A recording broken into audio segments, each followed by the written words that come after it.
All right, so we live. Give me a second.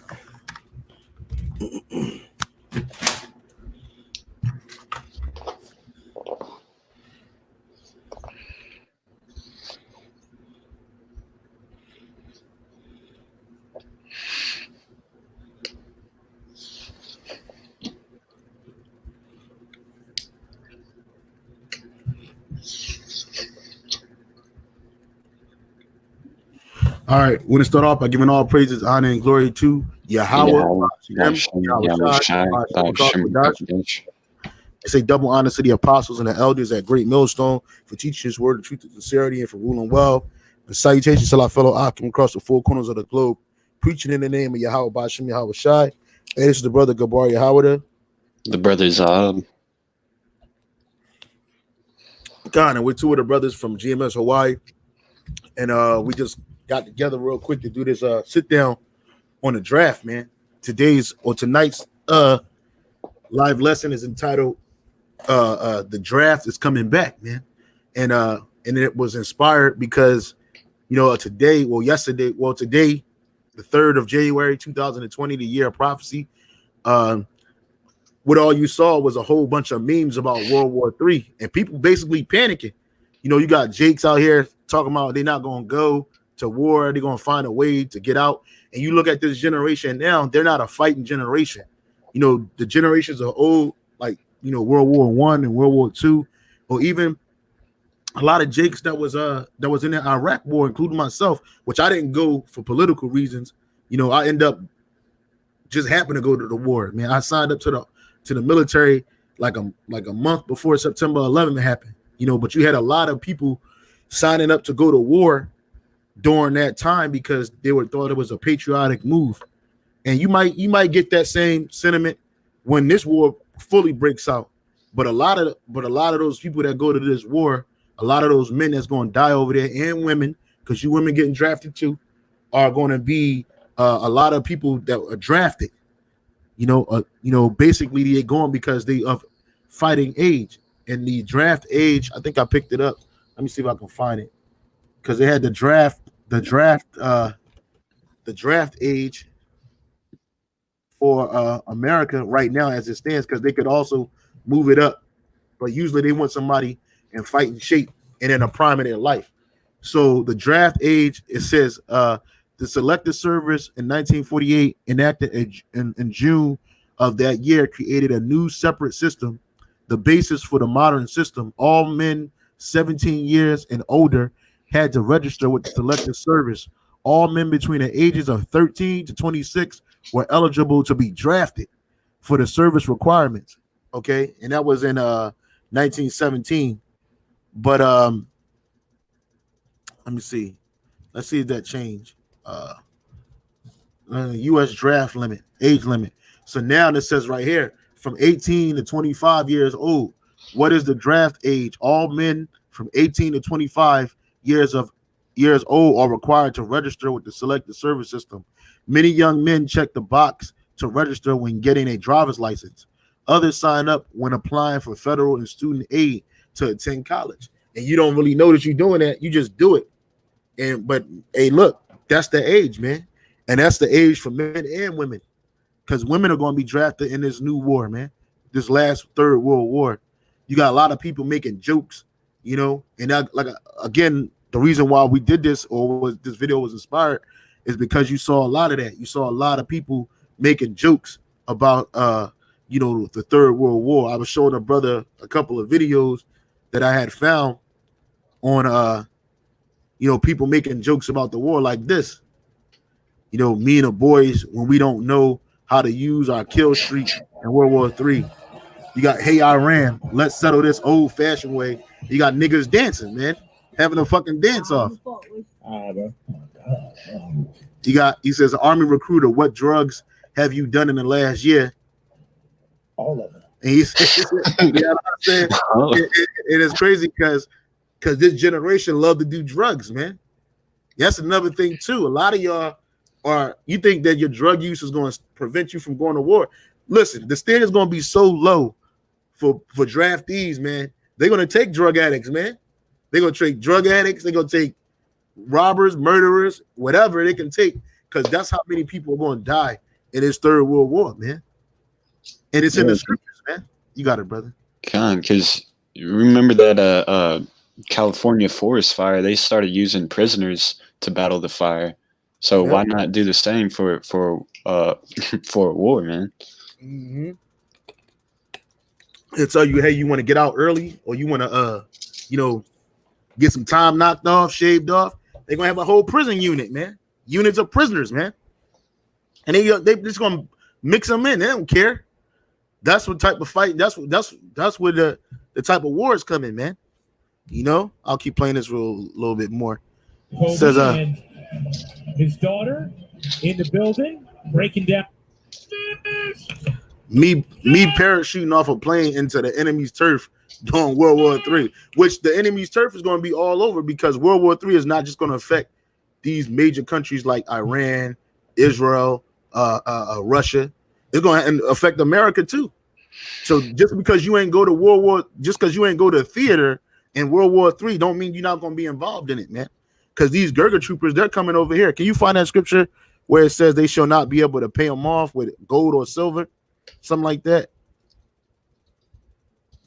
The brother said Hosea 4:6, Obadiah 1:18, Hosea 4:6 says, my people are destroyed for a lack of knowledge, because thou hast rejected knowledge, I will also reject thee, that thou shalt be no priest to me, seeing thou hast forgotten the law of thy power.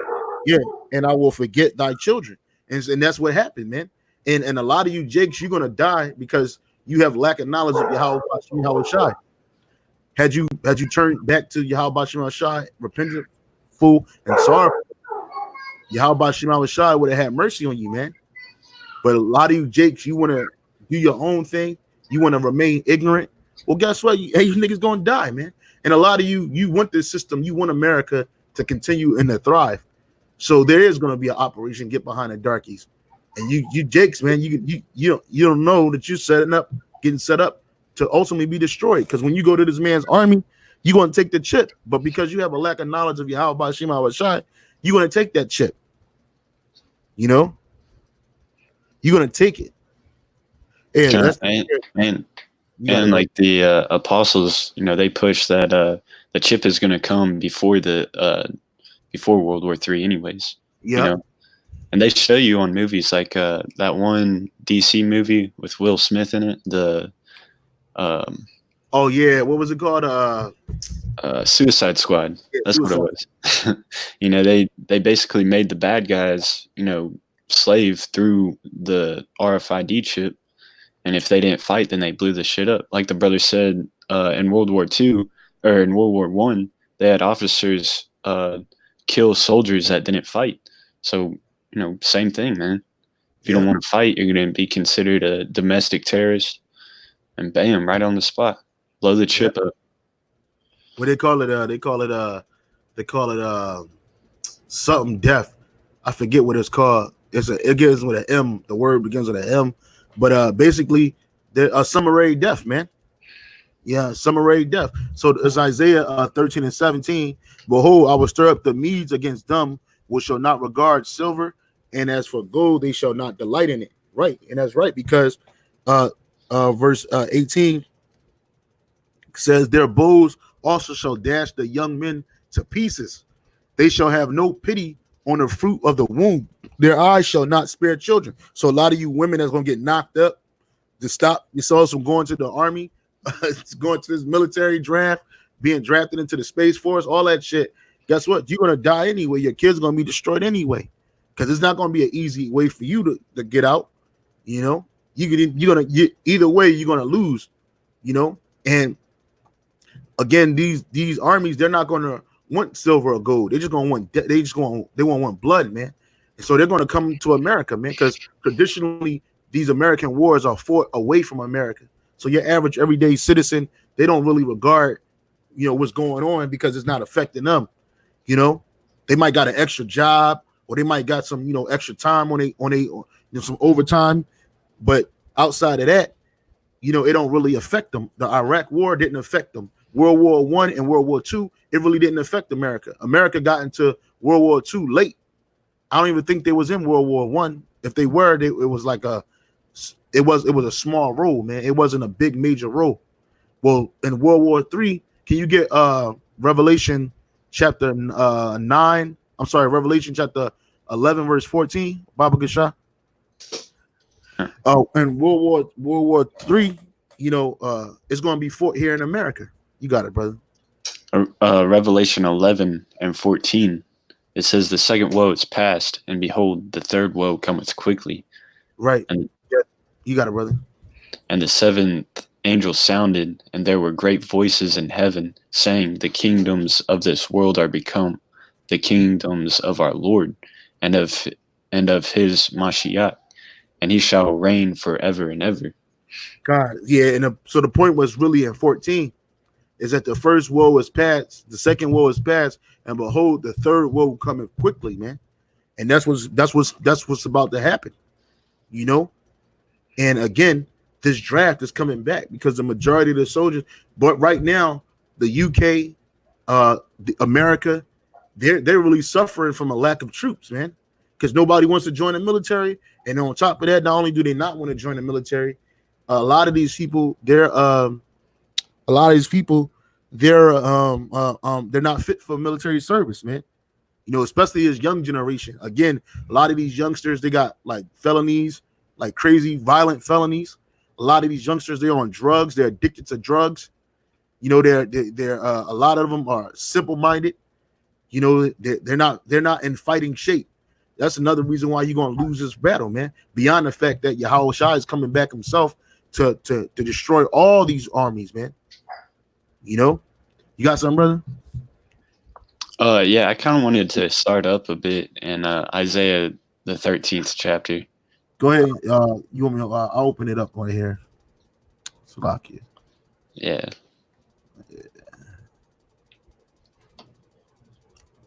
All right, brother. Go ahead. 13 and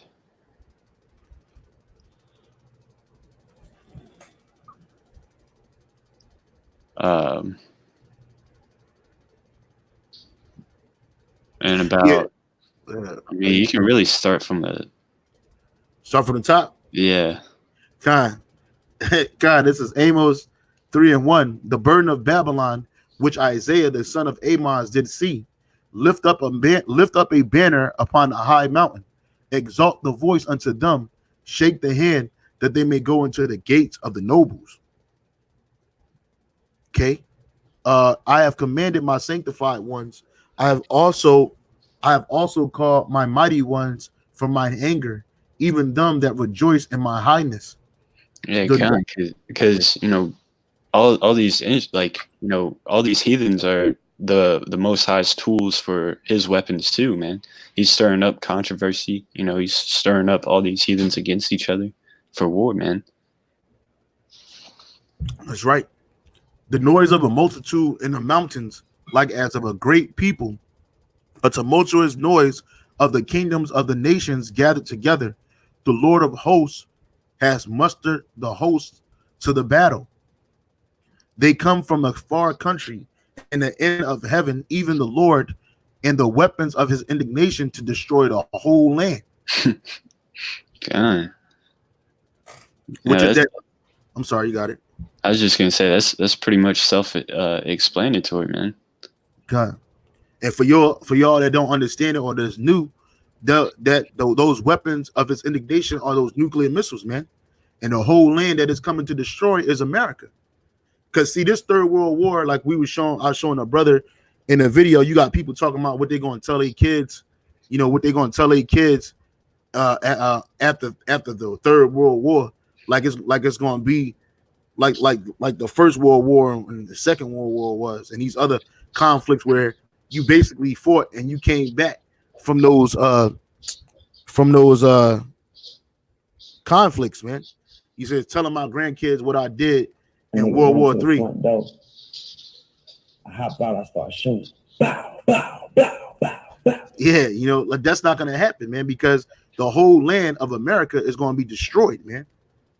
Okay, so you're going to die either way. If you're on American soil, if you're not part of the elect, you're going to die. You're going to The Most High is going to destroy you with the weapons of his indignation, those nuclear missiles. And if you're in the Middle East fighting, guess what? You're going to die too. And the Lord's going to destroy all these armies, man. All the armies of the world are going to be destroyed when Yahweh Shai comes, man. You keep reading, brother. Okay. Isaiah 13 and 6. Okay, I'll keep reading. Yeah. It says, "Howl ye, for the day of the Lord is at hand. It shall come as a destruction from the Almighty. Therefore shall all hands be faint, and every man's heart shall melt." Like the scriptures say, how the deliverance from the North Country is going to be greater than the deliverance from Egypt. And you had during the plague of darkness, you just had people dropping because they're so scared. Same thing when it comes to the Jacob's trouble and the the Third World War, World War III. All right, the battle of Jehoshaphat, which means a valley of judgment. All right, you're gonna have people just so scared. They're gonna be dropping. That's right. That's right, man. And then a lot of them, like we were saying earlier, even with this Third World War, Jake is scared, man. You niggas will kill each other, man. But when you see some wild nation running towards you or from a distance popping you or people standing next to you getting their head blown off, it's going to be way different than being in the ghetto and you just ride in the car doing a drive-by, man. This is going to be up close and personal, man. And like the brother said, on top of the fact Yahweh Shai is coming back, on top of the fact those missiles are going off, man. It says men's hearts shall melt, man. And they shall be afraid. Pangs and sorrows shall take hold of them. They shall be in pain as a woman that travaileth. They shall be amazed one at another. Their faces shall be as flames. Yeah, kind of. This is one of my favorite ones where it says they shall be in pain as a woman that travaileth, man. Because when women are pregnant and they go into labor, they'll give them those painkiller shots or nerve blockers, and they still feel it, man. And they're crying, and for hours, man. And holding on to their stomachs, man. Same thing these men are going to be, the same ones making all these memes talking about this is what I'm going to tell my kids when after World War III is over, or making jokes about how, they're good at Call of Duty. So they're going to be good at, killing people when they get drafted, man. For real. They're going to be, scared shitless, man. They're going to be crying like little girls. That's why the scripture says folly is set in great dignity, man. Mm-hmm. And the rich sit in low place, man, because right now this folly is being set in high dignity. Yeah, like we'll laugh at it, but really it's not funny. You got King distracting the Iranian soldiers as we sneak. I'm sorry. Yeah, King distracting the Iranian soldiers as we sneak into their base. You see? So even your military, she's in the military, bro. Yeah, this is before the draft, man. Yeah, this is before the draft. You know what I'm saying? So how much more you women gonna pay? You through, man. All that women are strong as men, stronger. Women are the black woman is God and all this other shit. Guess what? That shit's gonna go out the window when you get drafted, man. It's gonna go out the window when all hell breaks loose. It's gonna go out the window when you gotta go down there and fight, man. You ain't gonna be shaking and twerking, man. These hoes gonna be getting raped. How about that? You bitches gonna be getting kidnapped, and it ain't gonna be like Jessica Lynch where they send in special forces to come get you. Nah, they just gonna be on you. You're just gonna be out there. And yeah, she got kidnapped. That's it. They're not gonna set up spare no troops to go get you, man. And then you ain't even gotta worry about just foreign troops, man. You're gonna have to worry about them regular troops, man, those guys, man. And one thing I know about war and how it affects women, and this was on a personal level because I witnessed it firsthand. Salakia, hold on, brother. Hold on. I witnessed it firsthand, bro. Is that war makes women scared and horny. For real, bruh. For real. When a bitch think that she about to die, yo, a lot of times the only thing she can think about is getting popped, man. You know? So that's gonna happen, man. You know, you're gonna have that. You're gonna have that going on, man. Because a lot of you women, because they don't allow the men to go on the economy and deal with the women of the other nations. So who you think them dudes gonna be dealing with? They're just gonna be dealing with themselves? Nah, they're gonna be trying to deal with them soldiers. And that same chick Kima, who was shaking her ass, or Kim, whatever her name is, trying to what is it said? To distract the Iranian army, and they're not gonna be distracted by that. That bitch gonna get shot down, man. She gonna get trampled like the mire in the street, man. Mm-hmm. You know, she gonna get trampled like the mire in the street. But let me go back. Let me go back to that. You know.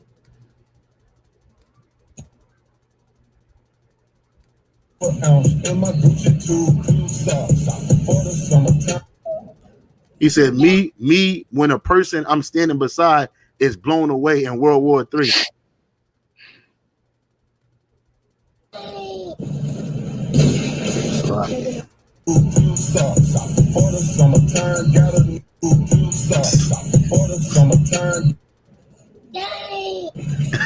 Yeah.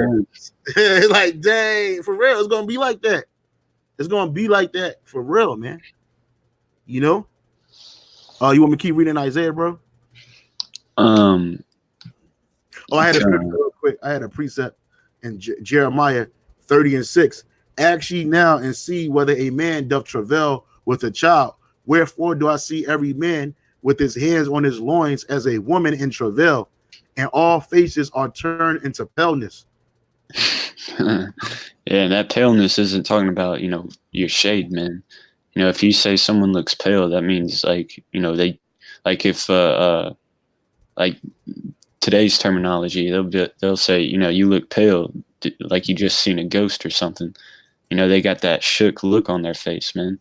That's what it means to look pale. God, it says lividness, mildew, whether a person from fright. Right here, it says paleness, whether of a person from fright. You know, so niggas gonna be so scared, and that's also going into Jacob's trouble too, because it says, "Alas, for that day is great, so that none is like it. Is even the time of Jacob's trouble, but he shall be saved out of it." So even during the time of Jacob's trouble, this kind of action is gonna be happening, especially during war. You seen that little dude? He said, they said, me watching somebody get their head blown off standing next to me, and the little nigga was like, "Dang," you know what I'm saying? Like, that's how it is. And I wanted to bring this word out because it's what Apostle Hart said, but it hit on point, because you know how Jake get. They want to wait to the last minute to worship the Lord, or when all hell breaks loose and they catching hell, then they want to worship the Lord, man. Go ahead, Proverbs 4. See, niggas think everything's a joke until shit gets real, man. When shit gets real, you cannot. Salakia, Esau fucking with the stream.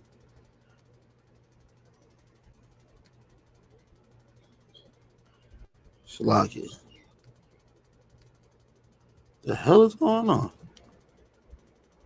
Esau's cut. Yeah. Proverbs 4. See, niggas. Yeah, I don't know what's going on. Just all of a sudden now it ain't working. Nothing ain't working.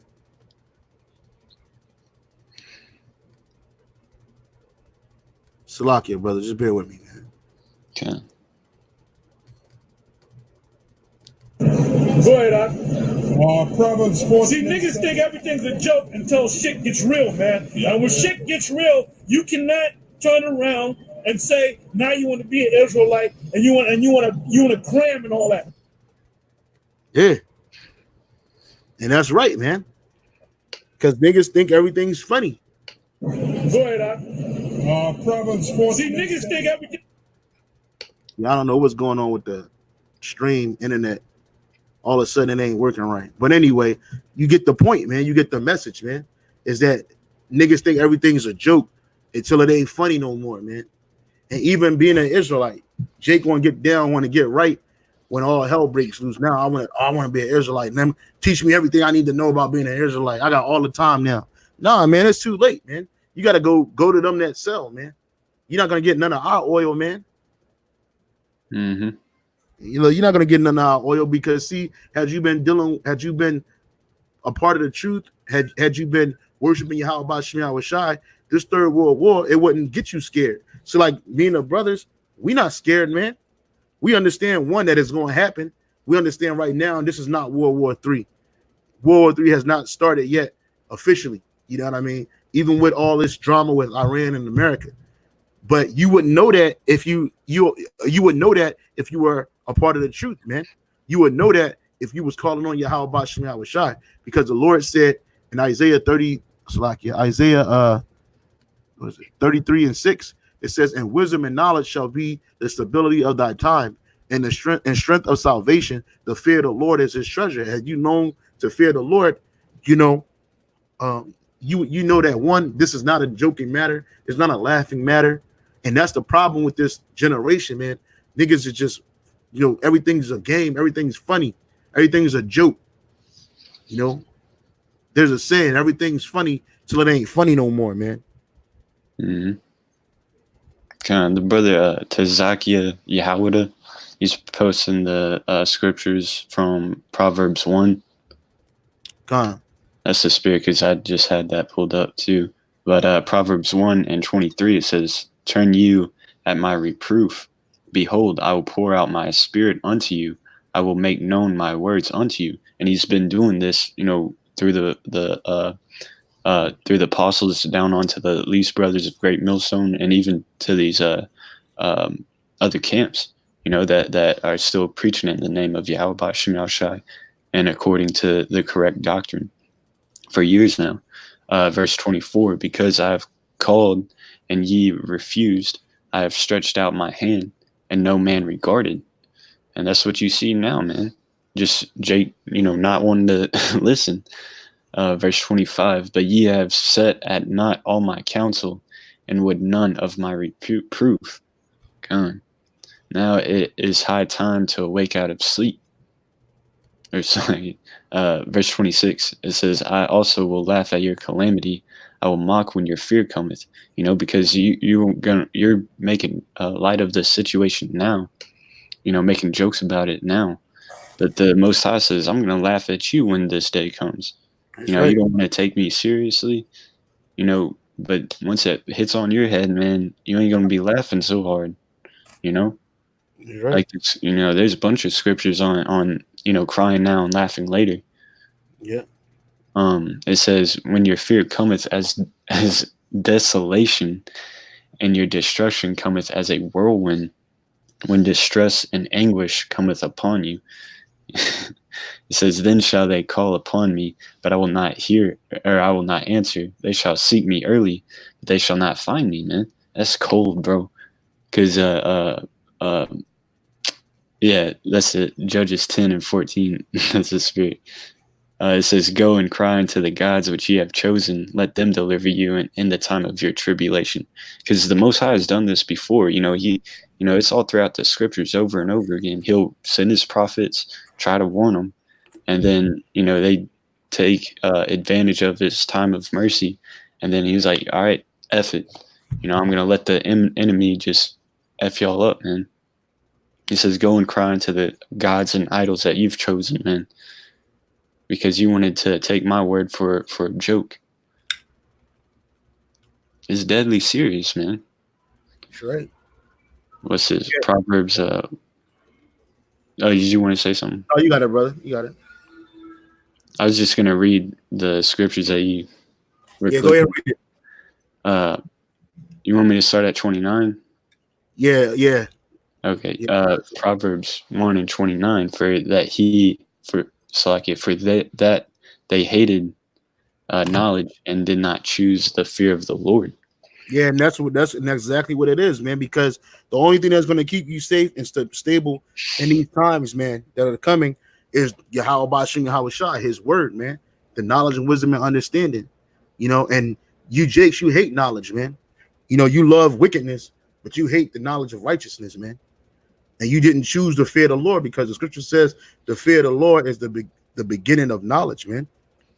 It's the beginning of wisdom. The fear of the Lord is the beginning of the knowledge of Yahweh Bashim Yahweh Shai, man. You know, and if you fear the Lord, you're gonna do what's commanded of you to do. You know, if you don't fear him, you're gonna do everything that he is against, man. And right now, you see a lot of you jakes, you consume with folly and bullshit and wickedness, man. You know, and nobody's gonna feel sad for you when you get drafted. Nobody's gonna feel bad for you. Not at least not the men of the Lord. We're not gonna feel that way because we told you so, man. The biggest I told you show is coming to you live and direct, man. You know, and because you didn't choose to fear the Lord, he's gonna laugh at your calamity. He's gonna laugh when your desolation comes as a destruction, you know, as a whirlwind, because it's gonna come out of nowhere for Jake. Oh man, we were just chilling, and what the hell happened? Hey, look, a couple days ago, you niggas was just partying and bullshitting, popping bottles, screaming Happy New Year's, and then not 48 hours later, man, Trump going to, you know, beefing with Iran, man, and getting you Jakes all excited. Social media, Twitter is going into Black Twitter went into an outrage today because they talking about getting drafted, you know. But like Apostle Tahar said, Proverbs 4. See, niggas think everything's a joke until shit gets real, man. And when shit gets real, you cannot turn around and say now you want to be an Israelite and you want to cram and all that, man. And that's right, man. You had an opportunity and you squandered it, man. Really, the Lord allowed you to squander it, man, because you didn't want to accept the truth while you had an opportunity. You didn't want to accept. You didn't want to be a part of this thing. You know, you started seeing persecution come. You was like, "Oh man, hell with that." Well, then now you out there, man. You know. You got anything else, brother?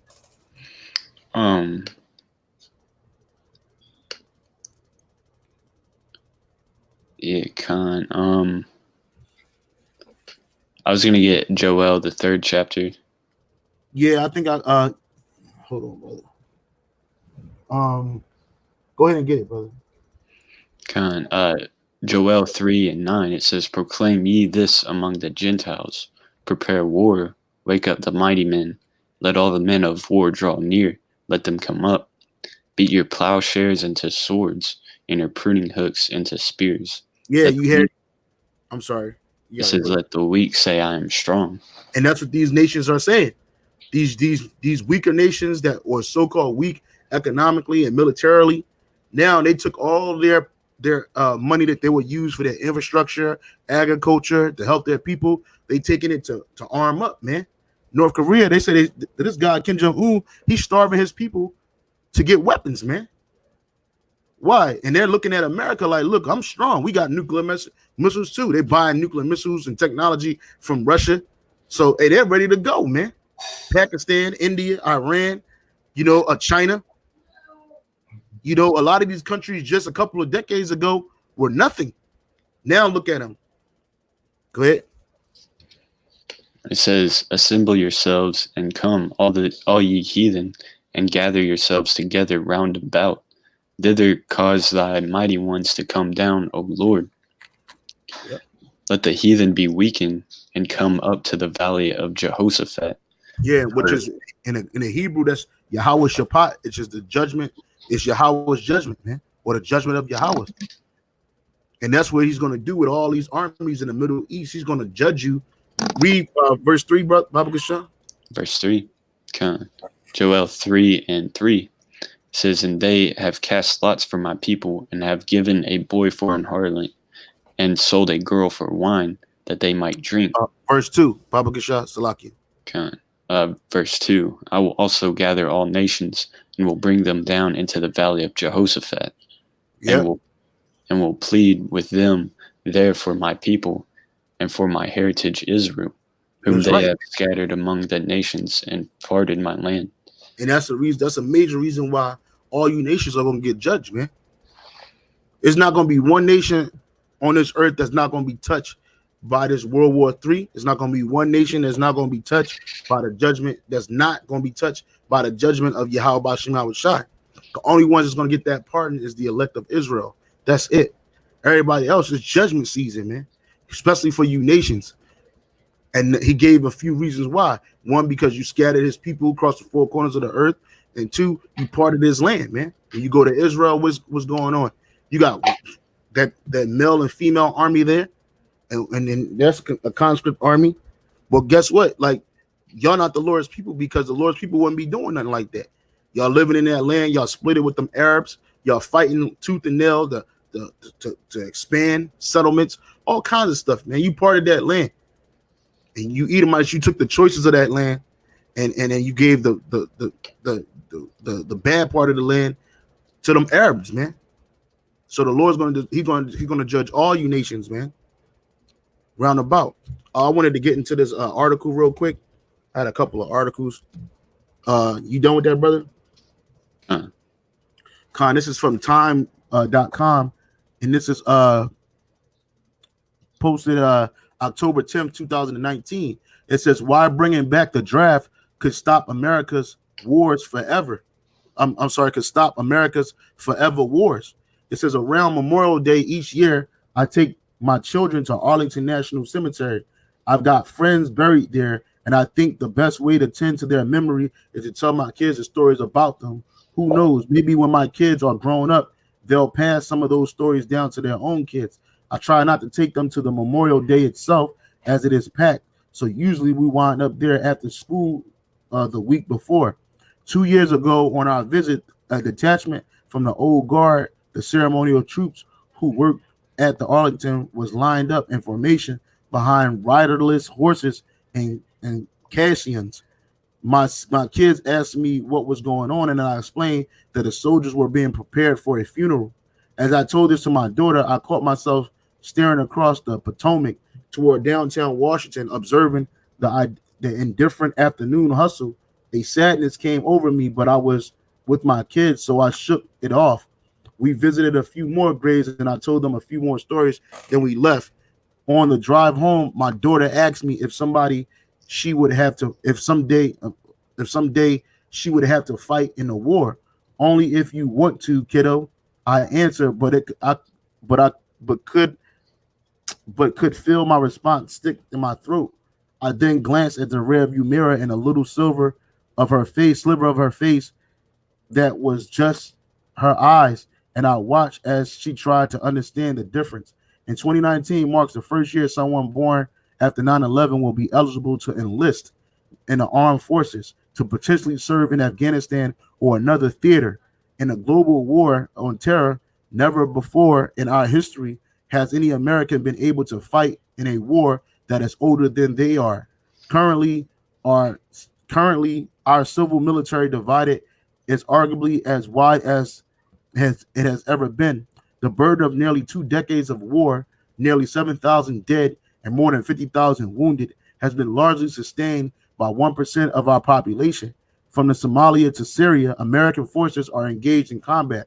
With recent military posturing against Iran, against North Korea, it is also easily to imagine a country sleepwalking into another major theater of war, which we were talking about, the Third World War. To avoid those outcomes of a major theater war, the continuance of our terror wars, the attendant loss of life, we must move the issue of war and peace from the periphery of our national discourse into the center. And the only way to do that is increasingly believed to reconsider the draft. Congress also has taken a renewed interest in the draft, having created in 2016 a bipartisan national commission, a military, national, and public services charge with 2 missions. The first is to determine whether the selective service registration requirement should be extended to include women. This in the light of the 2015 reforms that allow women unrestricted military service. The second is which unrestricted military service mean that women can fight on the front lines, man.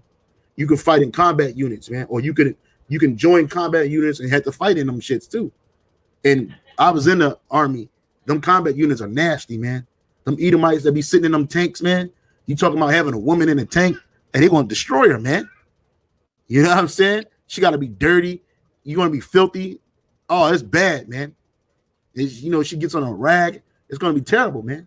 It's just the second is to explore whether the government should require all Americans to serve in some capacity as part of their civic duty and duration of that service. The commission is slated to submit these recommendations to Congress and the president in March 2020, which is what, another 2 months from now. This past January, while it continues to hold hearings in communities across the country, it released the first interim report. The report found that the Selective Service is a mystery to most Americans who were not aware that all men ages 18 to 25 have a legal obligation to register case of a draft. Although the draft was abolished in 1973, the Selective Service registration requirement was resumed in 1980, when after the Soviet Union invaded the Afghanistan and capability to conscript was again deemed critical to the national defense. The system was registering for Selective Service is passive. It occurs when you apply for your driver's license, federal student aid. Most American males aren't even aware that they register for the draft. You see? And you see how Esau, he slid it in. He slid it into his legislations, man. How many of you don't went to college, graduated or not, apply for federal student aid? The majority of them, the FAFSA signees are Jakes, man. How many of you, Jake? How many of you got driver's license, man? A lot of Jakes, a lot of Edomites and other nations here. They got what? They got them driver's license. You signed up for the draft, man. So a lot of you say, "Well, I ain't signed up for the draft, or I'm retarded. I can't fight in the draft." Well, that's gonna be left up for them, man, because you already signed up for it and didn't even know you did it. Furthermore, the commission. Oh, you got it, brother. Kind of like you can't vote without signing up for the selected services. Even to just applying for colleges, it's mandatory to sign up for the selective services. Like you don't even have to be accepted in, but just to apply, Right. And like you said, driver's license. Probably. I think I remember when I was getting a job, I had to sign up for the selective services. So I mean, there's no way around it, man. The Most High is setting this up for if you're one of the 2/3 of these heathen nations, man, you're going to be called to the Valley of Jehoshaphat, man. Point blank, period. That's right. Furthermore, the commission interim report deals explicitly with the numbers we'd be talking about. If a draft ever again occurred under the military's current standards, 71% of Americans ages 17 to 24 do not meet the physical or mental qualifications for military service. 71%. That's a lot. That's almost damn near 3/4, man, of America. It says people often assume the draft was compulsory for the entire generation, but this was never the case of those killed in Vietnam. The war mostly inextricably linked to the draft. 69.3% were volunteers. To wage war, America has always had to create a social construct to sustain it, from the colonial militias to the French aid and revolution to the introduction of the draft, the first ever income tax fund, the Civil War, to the war bonds and industrial mobilization of World War II. In the past, a blend of taxation and conscription meant it was difficult for us to sustain a war beyond several years. Neither citizens nor citizen soldiers had much patience for commanders or commanders in chief who muddled along. Take, for example, Washington reading Thomas Paine's The American Crisis. I'm not going to read all of that. So it says, today, the way we wage war is ahistorical and seemingly without end. Never before has America engaged in a protracted conflict with all volunteer military that was funded primarily through deficit spending. Of course, current 22 trillion national debt, which that's 23 trillion now, approximately 6 trillion is a bill for the post 9/11 wars. It says they have become America's longest, surpassing Vietnam 12 years. It's been by design. In the aftermath of 9/11, there was virtually no serious public debate about war tax or a draft, And then here's another article. After a court ruling Here's what's next for women in the draft. The federal decision Friday, this is February 2019, says that a law requiring men but not women to register for the U.S. military draft is unconstitutional, has no immediate impact on women or the U.S. selective service system, but it does revive debate about whether the country needs military draft system, and if so, whether all 18-year-old, regardless of gender, should be required to register. Judge Gary Miller of the U.S. Southern District of Texas ruled Friday that the Military Selective Service Act discriminated on the basis of gender. And you got all these women talking about we're equal, gender rights for everybody. Well, guess what? Your ass is going to fight. You're going to fight that war for Uncle Sam, man. He said the U.S. Selective Service System argument in defense smacked of an archaic and overboard generalization about women's preference. The argument, as interpreted by Miller, included concerns that a draft for both genders would have a negative impact on military recruitment because women might believe they will be forced into combat positions if they enlist, which they will be. You will be. What you think? You just gonna sit back in the back of the line looking pretty? Nah, you're gonna fight. You're gonna fucking fight, man. You know what I'm saying? The brother GMS Watchman of Yahushua, he said, I was in basic with some window licking E's, like Esau's, Edomites. As long as you can walk and breathe, they got a spot for you.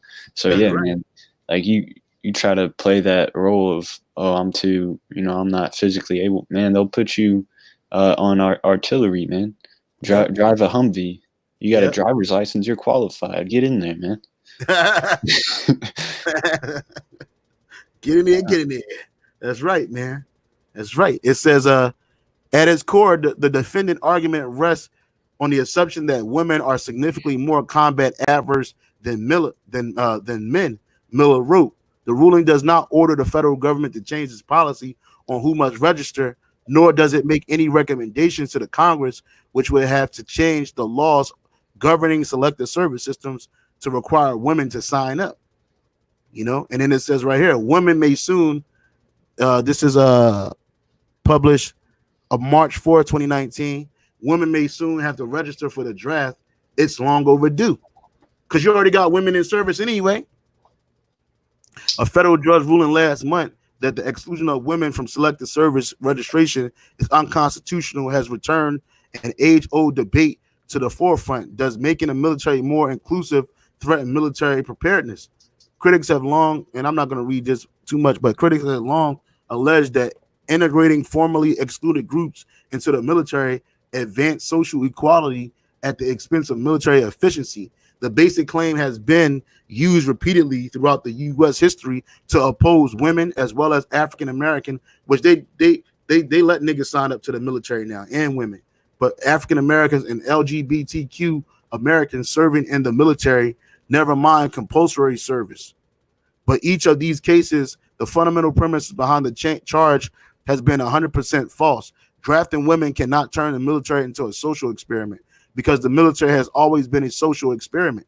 The inseparable nature between national defense and domestic social concerns ensure that who serves will always reflect social judgment and values that go far beyond the military necessity. So, hey, man, just get ready, man. And you got another one. A judge has ruled male-only military draft unconstitutional. What happens now? What happens now is you women going to war. You got something, brother? No. I got a precept. This is Ezekiel 39:11. And it shall come to pass in that day that I will give unto Gog a place there of graves in Israel, in a valley of passengers on the east of the sea. It shall stop the noses of the passengers, and there shall they bury Gog and all his multitudes, and they shall call it the valley of Hamon-Gog, right? Because when this third war, after that third world war happens, the first job for you super elite is going to have to bury all these Russian troops over there in the Middle East, man, which is going to be called the Battle of Hamon-Gog. And not only they're going to be over there, but other soldiers too, American troops, All of them, they're all gonna be there. You got something, brother? That word, I was just gonna add that word Hamongog means multitude of God. Yeah, You know, multitude.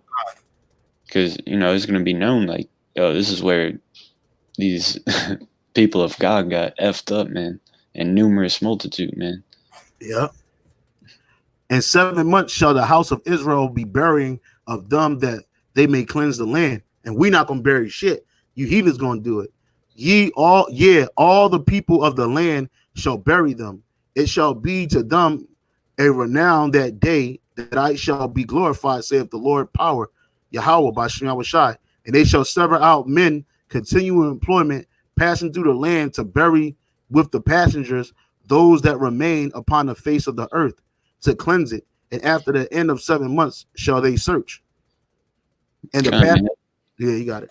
And that proves that these other heathen, there's going to be some of them left alive after World War III or in Jacob's trouble. But then guess what? They're going right into servitude, man.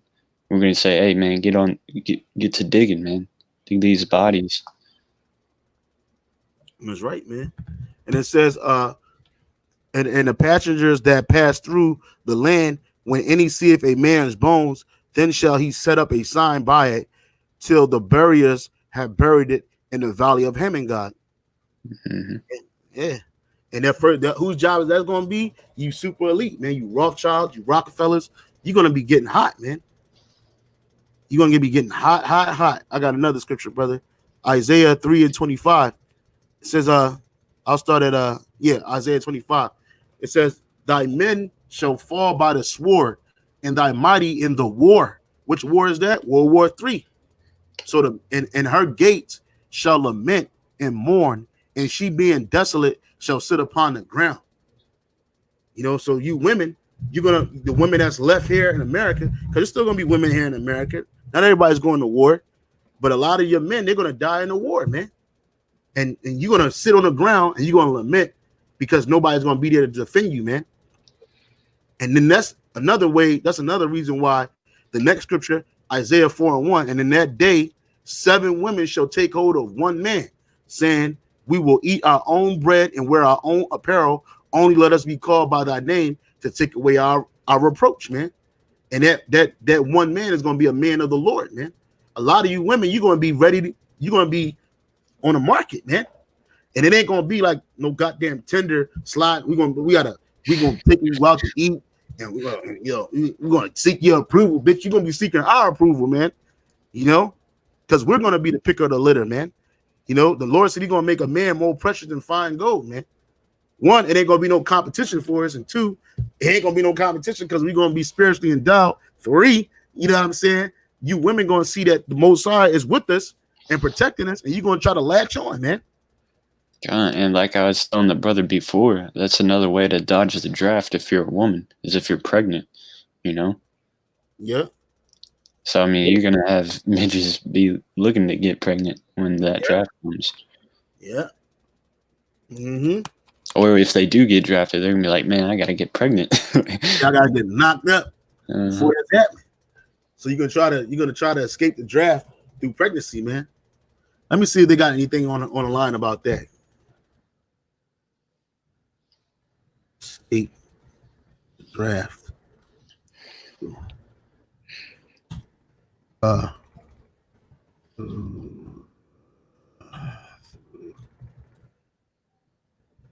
that's the first thing they're gonna go to, man.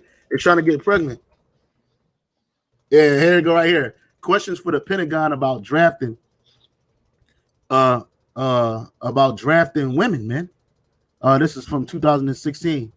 It says, will pregnancy and or motherhood be a disqualifying condition that enables women to avoid registration for the draft? If so, and given the refusing to register for a draft is a federal felony with a fine up to $250,000 and a 5-year prison term. So you seen that. I don't know if you saw it on that video about how niggas talking about how they gonna be walking into the prison right here. Niggas talking about how they gonna be walking into the prison if they gotta get drafted. But you niggas ain't gonna want to do no fucking 5 years, no fucking federal penitentiary, man. You niggas talk that shit. Yeah, me and my homies meeting up in prison after we all refused to be drafted in the service. This is not gonna happen. This is not gonna happen. You see?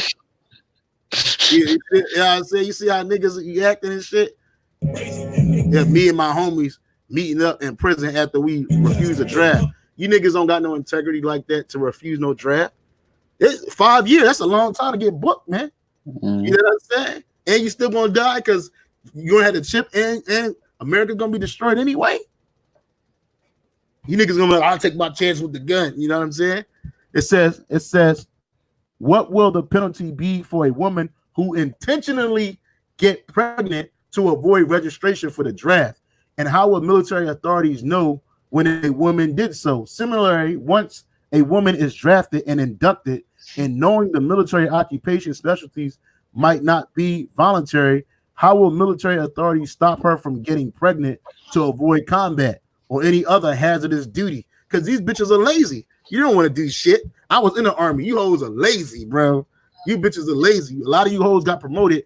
A lot of you bitches are E6s and E7s and E9s and whatnot because you had somebody pop you, man. Not because of your hard work, man. He says, will she be sterilized or forced to consume birth control pills or accept implants? And what will be the penalty if the military can prove a woman draftee did indeed get pregnant to avoid the duty? And then he got, will Christian women who believe in God did not equip women to, it says, will Christian women who believe that God did not equip women for combat or even less hazardous military duties and that women combatants? So these are just questions, man. Yeah, because they say like I think another way you can get around it is like say it's against your moral or religious beliefs to like kill someone, so you don't have to get drafted. And you know people just lie and be like, oh yeah, I believe that I can't kill anybody or some shit. So it's like how do you know if they're just saying that so they don't get the death sentence to go overseas? Yeah, and which they really taken away that right for exemption by religious purposes, man. That's being taken away anyway. So you're not going to be able to say that. They don't care. Hey,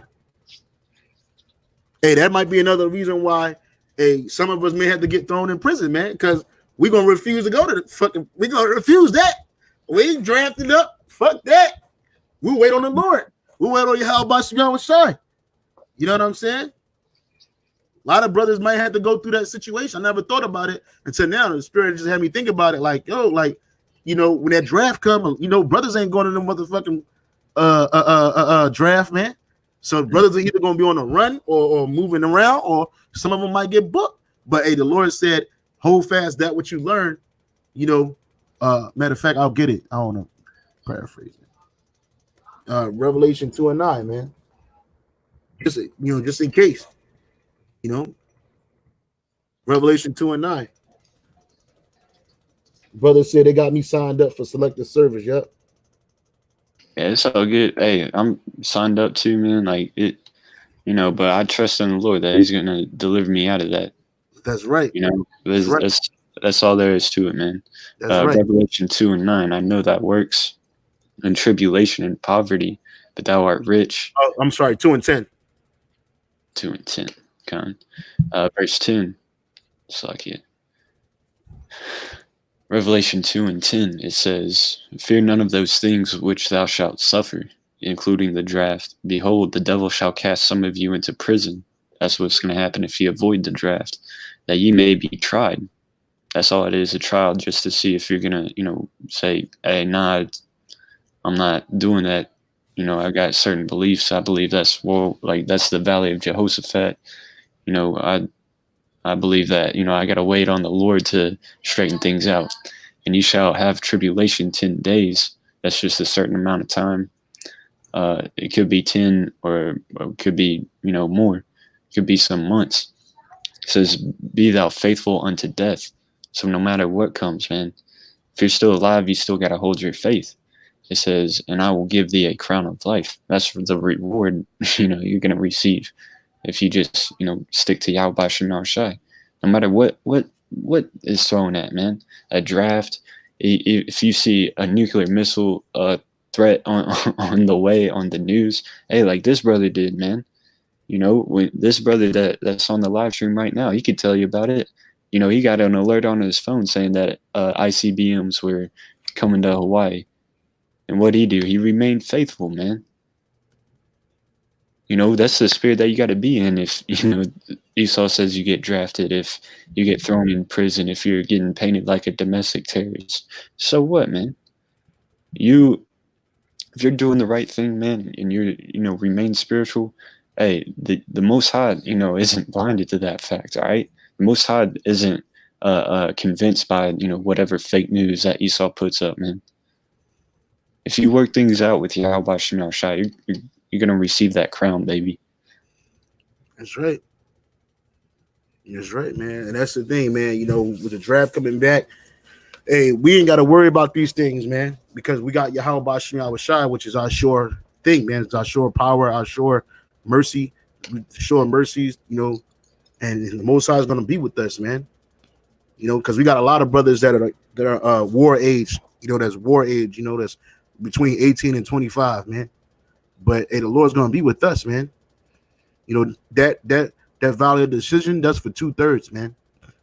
That valley of decision is for the nations, man, not for the men of the Lord, man. So, you got anything else, brother? That's it. Yeah, I want to read this real quick. This is Isaiah 65:13. It says, "Therefore, thus saith the Lord Yahweh Ba'Shem Shai, Behold, my servant shall eat, but ye shall be hungry." And that ye is talking about the faithless, man. It says, "Behold, my servant shall drink, but ye shall be thirsty. Behold, my servant shall rejoice, but ye shall be ashamed." All right. So, you know, the Most High's servants, man, they're going to be rejoicing during these times. All right. You know, but the ones that are caught up in it, you know, they're going to be ashamed. It says, "Behold, my servant shall sing for joy of heart, but ye shall cry for sorrow of heart, and shall howl for vexation of spirit." Right, because we know this the draft, man, World War III, that's one of the last prophecies. So we're going to be singing, we're going to be like, dude, the kingdom's right around the corner, bro. But they're going to be like, oh shit, nah, I got drafted. Fuck that, man. We're going to be like, man, Gucci. Like, all right, put me in prison, man. This shit ain't got much longer. You ain't gonna do no 5 years, bro. You can forget that. You already know you ain't gonna do no 5 years, bro. Easy, man. That's nothing. Yo, they say you gotta go to the bank. All right, whatever. You know what I said? I ain't doing no 5 years. How about Shem Shai? He's right here. He's coming. You know what I'm saying? So at that point, you know, like the brother said, World War III come. Hey, Yahweh Shai is gonna be there. He's gonna be fighting. They're gonna be trying to fight him, and he gonna be there with the angels, man, protecting us. And destroying this place, man, and destroying these armies, man. So yeah, like the brother said, you ain't got to worry about no 5 years, man. You ain't got to worry about no 250,000 because the money system is going to be destroyed too, man. Right along with this place, man. So you know, if that's the case, man, we go in there with our head up high, man, and our spirit humble to Yahweh Shem Yahweh Shai, man. You got it. Revelation 3:10, and a brother posted it. I forgot which brother. They're posting a lot of scripture. Oh, brother Tazakia Yahweh, Khan. It says, "Because thou hast kept the word of my patience, I also will keep thee from the hour of temptation, which shall come upon all the world to try them that dwell upon the earth." So, you know, the ones that have kept his word, you know, practice his law, statutes, and commandments, you know, prophesying, you know, pushing this word in all truth and sincerity in whatever way possible, you know, the Most High is going to keep us during that temptation, you know. So I mean, that's all there is to it, man. It's not like a mystery, you know. Matter of fact, it's going to say the scriptures talk about they're going to know who his servants are, you know, through the salvation, man. You know, like I've read in Isaiah, like the servants are going to be eating, they're going to be drinking, they're going to be rejoicing, man. You know, Isaiah 4:1, women are going to take hold of one man. All right. So, I mean, it's going to be, that's all there is to it, man. Just be diligent, you know, keep your faith, man. Hold on fast to what thou hast. And you're Gucci, man. Look at the generations of old. when as a righteous man that, you know, called upon Yahweh Shemel Shai, you know, prayed, fasted, and you know, was faithful, when have they been forsaken, man? That's all there is to it, man. He's right, man. So hey, with that, man, we want to give all praise and honor and glory to Yahweh, Ba'ashem, Yahweh Shai, say double honor to the apostles and the elders at Great Millstone for teaching this word in truth and sincerity and for ruling well. And salutations to our fellow Akim. Keep pushing, keep striving. And we almost out of here. Hey, shalom, brothers. Shalom.